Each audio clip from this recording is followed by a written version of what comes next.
Hey guys, what's up? It's your boy T for 365 Horror, and this is a horror movie discovery channel.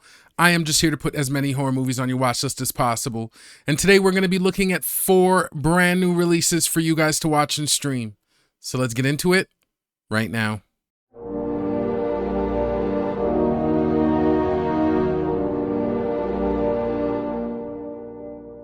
Now we are going to get into the video, but before we do, I've got to remind you guys to please like and subscribe if you like this content. Also, this video is best watched with the movie tracker. I like to use Letterboxd. It's just the easiest way to keep track of the movies that you've seen and want to see. I also want to touch on the availability of these titles, as I have personally went to each one of the services and verified that these movies are available. And if you are having trouble seeing them, there is probably one of 2 reasons. One, you might be region locked. And the other reason is that if you are watching this on any of the alternative media sites or using any of the free stuff, a lot of these movies just came out yesterday, so they really won't show up on those sites for a couple days. And lastly, this is just a preview. These are not reviews and recommendations. As always, I've added chapters and timestamps in the description, so if you don't like any of my trailer reactions or any of the movies I've picked, you're always free to skip to the next one.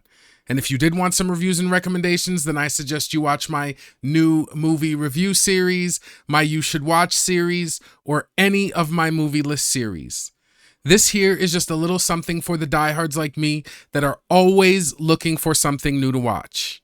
And with that, let's get right to it.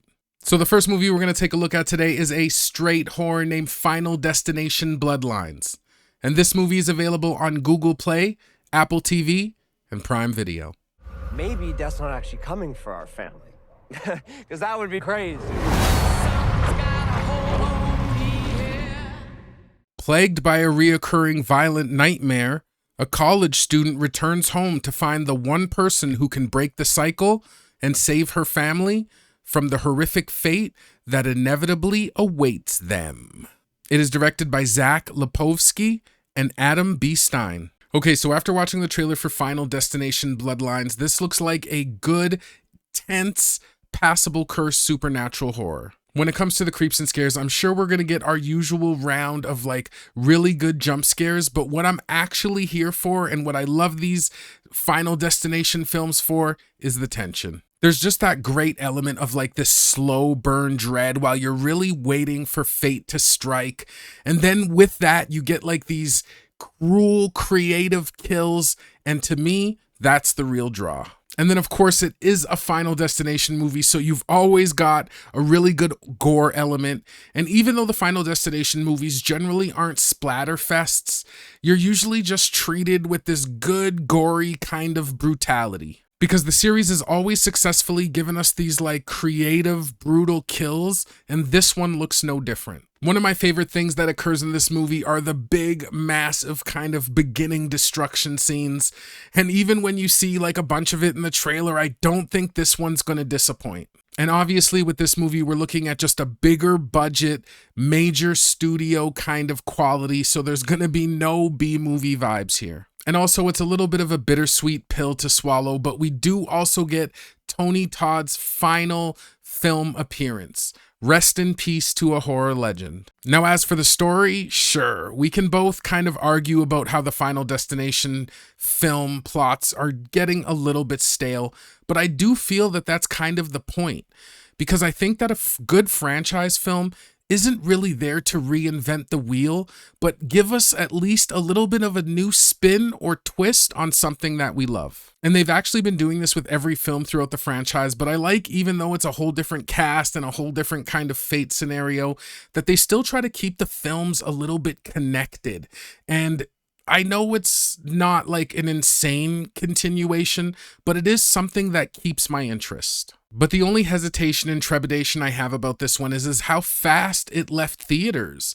Like, I just feel like it came in. I mean, unfortunately, its release probably was a little bit overshadowed by Sinners, because even I went and saw Sinners in the theater, and I don't go to see that many movies in the theater. But it just didn't have that much buzz. But this honestly is one of my favorite franchises, and I feel like it's been so consistent over the years that I still have some high hopes. So Final Destination Bloodlines looks like it's going to come through and deliver those tension-filled, creative kills that the series is known for. And I think that it's obvious that this one is going to get a watch immediately on my watch list. Death is coming for our family. I said, oh, oh, oh, oh, oh, oh.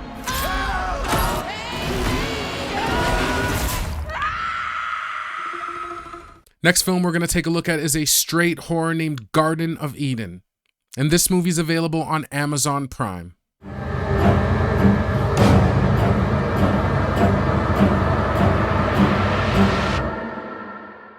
The wealthy and devout Eden family lives by the word of God. They choose one lucky guest from each of their parties and give them the opportunity to change their life. But a life-changing dream for some may be a nightmare for others. It is directed by Marcel Walls. Okay, so after watching the trailer for Garden of Eden, this one's kind of shaping up to be a brutal cult horror. Now, when it comes to the creeps and scares of this film, I just didn't see much, and I don't think that the film is going to have us nervously looking over our shoulders. But what really got me intrigued about this trailer were the hints of gore, because there were a couple just really brief but visceral, brutal glimpses in the trailer. But honestly, it was more the descriptions kind of in the trailer that really tended to grab my attention. You know how they'll sometimes have some descriptors from different like personalities in the trailer? Well, this one had stuff like the kills are burned into my retinas. This film has the most brutal, creative kills I've ever seen. And they called it like one of the most brutal horrors of 2025. And sure, every time I see like big quotes like that, I kind of look at who it's by, and it was by like some random internet guy, which isn't exactly kind of Rolling Stone magazine level of credibility, but it still was enough to pique my interest. Now, production-wise, this one just didn't look B-movie at all. Now, that being said, most of the trailer is kind of a haunting music with just this unsettling kind of dance sequence. So I can't be 100% sure that it's not going to have a little bit of a B-movie slant when we watch the final product. And while the story and premise in this film didn't really blow me away, if they use it as just a vehicle for this like brutal, unflinching kind of horror, then I am totally fine with that. So to be completely honest, it has been a while since a movie has really like shocked me with its gore.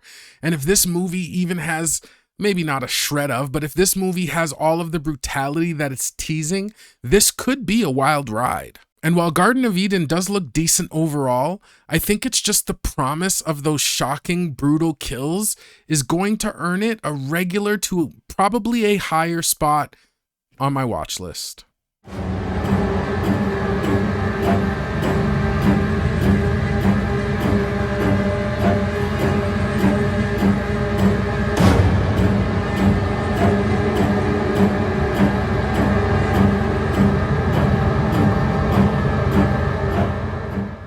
Next movie we're going to take a look at is a straight horror named Eye for an Eye. And this movie is available on Google Play.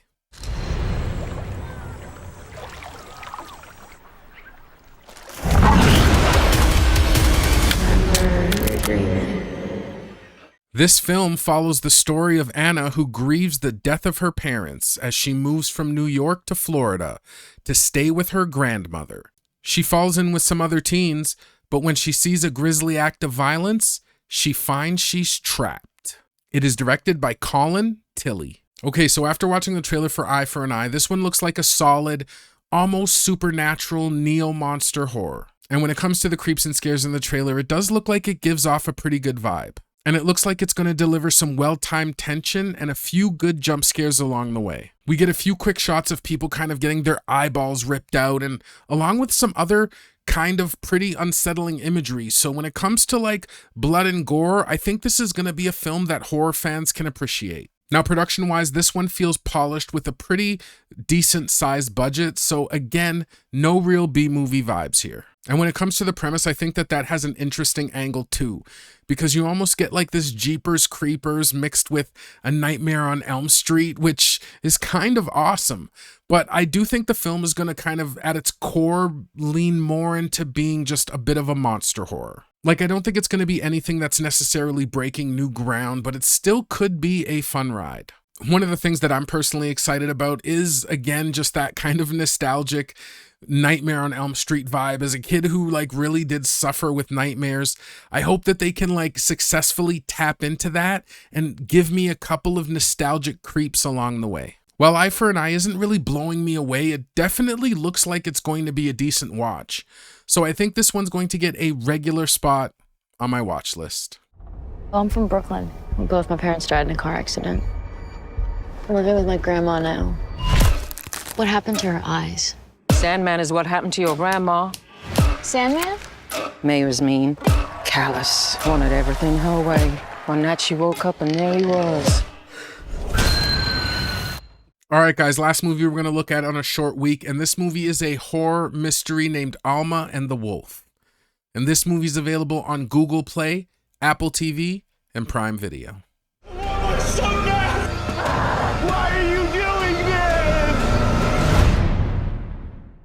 Set on the Oregon coast, troubled police officer Ren Accord investigates a mysterious wolf attack. Matters escalate when his estranged son vanishes during the case. It is directed by Michael Patrick Jan. Okay, after watching the trailer for Alma and the Wolf, this one looks like a decent to good psychological folk horror. Now, when it comes to the creeps and scares in the film, there wasn't that many in the trailer, but it did deliver a couple of solid moments.